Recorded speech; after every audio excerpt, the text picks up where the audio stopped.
এই নাদু, তুমি আমার উপরে রাগ করে আছো তাই না?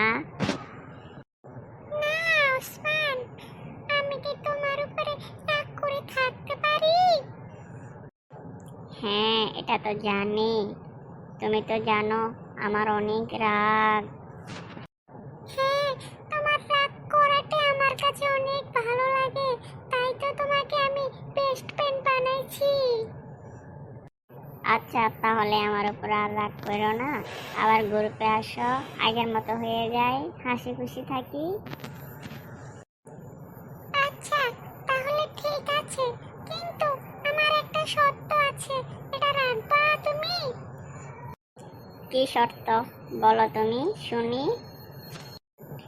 আমি যদি গ্রুপে কখনো না থাকি, তুমি গ্রুপগুলো বাদ দিও না। তুমি যদি গ্রুপে না থাকো তাহলে গ্রুপ রেখে কি করবো বলো?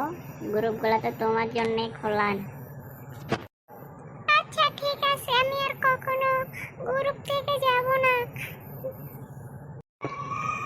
ওকে নাদু, তাহলে চলো আবার আগের মতন গ্রুপে আড্ডা দিই।